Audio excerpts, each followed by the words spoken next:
بسم اللہ الرحمن الرحیم۔ السلام علیکم۔ نبوت کے چوتھے یا پانچویں سال کا واقعہ ہے کہ مسلمانوں نے پہلی مرتبہ اللہ کی راہ میں ہجرت کی۔ عورتوں میں سب سے زیادہ یہ سعادت حضرت رقیہ رضی اللہ عنہا کو حاصل ہوئی۔ عبد الغابہ میں ہے کہ انہوں نے 2 مرتبہ حبشہ ہجرت کی۔ اصابہ میں ہے لوٹ کر مکہ آئیں، پھر یہاں سے مدینہ منورہ چلی گئیں۔ مکے میں حبشہ اور مدینے میں یہ بات عام تھی کہ میاں بیوی کا مثالی جوڑا دیکھنا ہو تو حضرت عثمان رضی اللہ عنہ اور حضرت رقیہ رضی اللہ عنہا کو دیکھو۔ دونوں ہر لحاظ سے اچھے تھے، صورت، شکل، روپیہ، پیسہ، حسب نسب، علم و تہذیب، اللہ نے کسی بات میں کمی نہ کی تھی۔ پھر شوہر و بیوی ایک دوسرے سے بڑی محبت کرتے تھے۔ تاریخ الخمیس اور شرح مواہب میں ہے کہ حضرت رقیہ رضی اللہ عنہا نبی زادیوں میں سب سے زیادہ خوبصورت تھیں۔ حضرت عثمان رضی اللہ عنہ سرور کونین صلی اللہ علیہ وسلم کی پھوپھی ام حکیم بیضہ کے نواسے تھے، یوں رسالت مآب صلی اللہ علیہ وسلم کے بھانجے تھے۔ حضرت عثمان رضی اللہ عنہ کا گھرانہ بڑا کھاتا پیتا گھرانہ تھا۔ ام المومنین حضرت خدیجۃ الکبریٰ رضی اللہ عنہا کی طرح سامان تجارت کے لحاظ سے جن کی دور دور شہرت تھی، ان میں سیدنا حضرت عثمان رضی اللہ عنہ کے والد عفان بھی شامل تھے، جو امیہ کے پوتے تھے۔ حضور اکرم صلی اللہ علیہ وسلم کے دادا عبد المطلب اور امیہ تایا زاد چچا زاد بھائی تھے اور ایک دوسرے پر جان چھڑکتے تھے۔ ان دونوں خاندانوں یعنی بنو ہاشم اور بنو امیہ کی دشمنی کے افسانے منافقوں کے گڑے ہوئے ہیں۔ اللہ کے آخری رسول صلی اللہ علیہ وسلم نے اپنی 3 صاحبزادیاں بنو امیہ کو دیں۔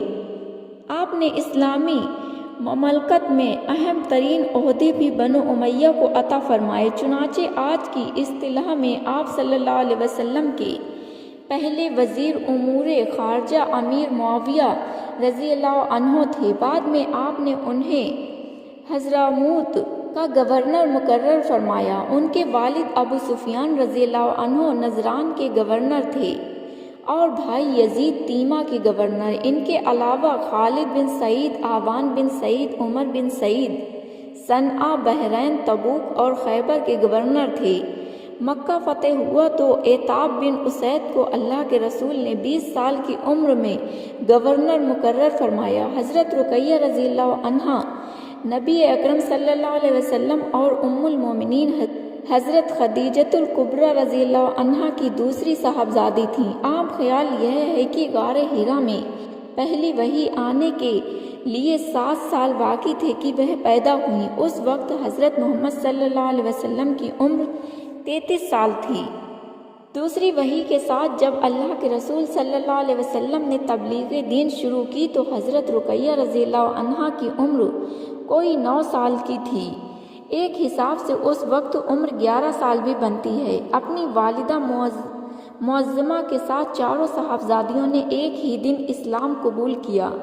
دنیا میں سب سے پہلے اسلام قبول کرنے والے نبی اکرم صلی اللہ علیہ وسلم کے گھر والے یعنی آپ کی بیوی اور بیٹیاں ہیں۔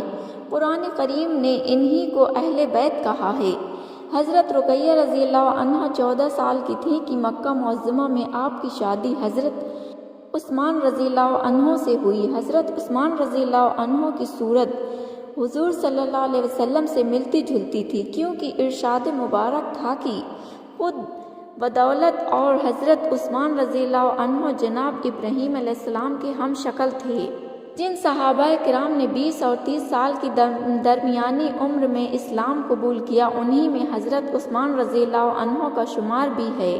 شادی کے بعد ہی نبوت کے چوتھے سال حبشہ کی پہلی ہجرت ہوئی تو دونوں میاں بیوی نے ہجرت کی۔ عبد الغابہ میں ہے ارشاد نبوی تھا کہ حضرت ابراہیم، حضرت لوط اور ان کی بیوی کے بعد راہ خدا میں ہجرت کرنے والا یہ پہلا جوڑا تھا۔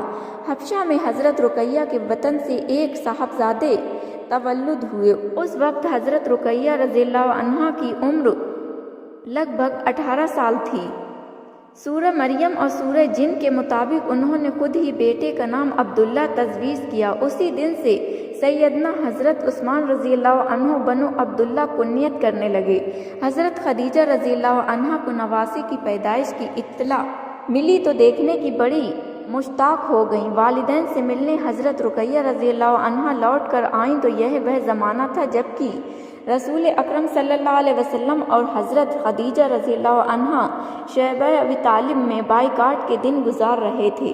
نواسہ اس وقت 3-4 سال کا تھا۔ ہجرت کے بعد حضرت رقیہ رضی اللہ عنہ دوسرے سال رمضان کے مہینے میں اس وقت وفات پا گئیں جبکہ زید بن حارثہ رضی اللہ عنہ مدینے میں آ کر بدر کی فتح کی خوشخبری سنائی تھی۔ حبشہ میں حضرت رقیہ کا قیام کوئی 8 سال رہا۔ معلوم ہوتا ہے کہ وہ بڑی معاملہ فاہم، صاحب الرائے، شوہر کی فرما بردار اور امور خانہ داری میں طاق خاتون تھیں، کیونکہ حضرت عثمان رضی اللہ عنہ ان کے ساتھ بہت خوش رہے۔ نبی زادیوں میں صرف وہی ہیں جنہیں 2 ہجرتوں کی سعادت حاصل ہوئی۔